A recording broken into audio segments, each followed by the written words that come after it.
Hello team members, Assalamu alaikum, good afternoon, hope you are doing well, great, I'm here. എല്ലാവർക്കും സുഖമാണ് സന്തോഷമാണ് എന്ന് ഞാൻ വിചാരിക്കുന്നു. Okay great.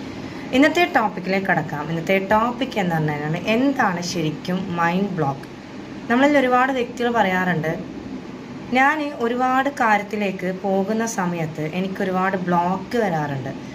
പക്ഷേ ഈ ബ്ലോക്ക് എവിടെ നിന്നാണ് വരുന്നത് കൃത്യമായിട്ട് എനിക്ക് മനസ്സിലാക്കാൻ പറ്റുന്നില്ല. ഒരു ഉദാഹരണം ഞാൻ പറഞ്ഞു തരാം. ഇപ്പം നിങ്ങൾക്ക് ആഗ്രഹിച്ച ഒരു മൊബൈൽ നിങ്ങളുടെ മുന്നിലേക്ക് വാങ്ങാൻ നിങ്ങൾ വിചാരിക്കാം. അതായത് ഒരു മൊബൈൽ വാങ്ങാൻ നിങ്ങൾ വിചാരിച്ചു. ആ ഒരു സമയത്ത് നമ്മൾക്ക് പലതരത്തിലുള്ള ബ്ലോക്ക് വരും. ഞാനിത് വാങ്ങിച്ച് കഴിഞ്ഞ് കഴിഞ്ഞാൽ ഇത് കുറേ കാലം ഈ മൊബൈൽ എൻ്റെ കൂടെ ഉണ്ടാകുമോ? പെട്ടെന്ന് പൊട്ടിപ്പോകൂലേ? ഞാൻ ഈ മൊബൈൽ വാങ്ങണമെന്നുണ്ടെങ്കിൽ എവിടെ നിന്ന് ഞാൻ ഈ ക്യാഷ് ഒപ്പിക്കും? ഞാനിത് വാങ്ങിച്ചു കഴിഞ്ഞ് കഴിഞ്ഞാൽ മറ്റുള്ളവരെന്ത് വിചാരിക്കും? ഇങ്ങനെയുള്ള പല തോട്ട്സും നമ്മളെ മൈൻഡിലേക്ക് ഡെയിലി നമ്മൾ കൊടുത്തുകൊണ്ടേയിരിക്കുമല്ലേ.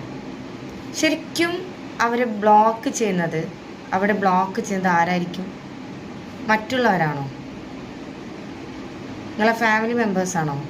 ഫ്രണ്ട്സാണോ? ആരായിരിക്കും? നമ്മളെ ബ്ലോക്ക് ചെയ്യുന്നത്, നമ്മളെ മൈൻഡിനെ ബ്ലോക്ക് ചെയ്യുന്നത് നമ്മളെന്ന ഒരാളാണ്. കാരണം നമ്മൾ കൊടുക്കുന്ന തോട്ട്സ് കിട്ടുമോ, ഞാൻ നേടിയെടുക്കുമോ, എൻ്റെ മൊബൈൽ എൻ്റെ അടുത്ത് വരുമോ, ഞാൻ ആഗ്രഹിച്ച മൊബൈൽ എനിക്ക് കിട്ടുമോ, അവിടെ കൊടുക്കുന്ന ഓരോ കാര്യം എന്താ? ആ ഒരു ചോദ്യം ചിഹ്നമാണല്ലേ.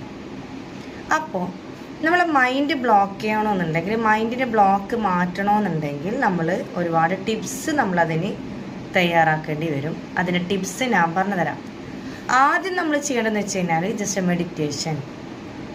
നിങ്ങൾക്ക് ബ്ലോക്ക് മെഡിറ്റേഷൻസ് ഉണ്ടെങ്കിൽ, അല്ലെങ്കിൽ എന്താണോ നിങ്ങൾക്ക് നിങ്ങളെ ബ്ലോക്കിനെ നീക്കം ചെയ്യണമെന്നുണ്ടെങ്കിൽ ജസ്റ്റ് മെഡിറ്റേറ്റ് ചെയ്താൽ മതി. ആ ഒരു കാര്യത്തെ നിങ്ങൾ എന്താണോ നിങ്ങളിലേക്ക് ബ്ലോക്ക് ചെയ്യുന്ന കാര്യം എന്താണെന്നുള്ളത് ഒന്ന് breathe in breathe out exercise ചെയ്തിട്ട് അതിന് നല്ല രീതിയിൽ കാമായിട്ട് അതിനെ റിലീസ് ചെയ്യാം.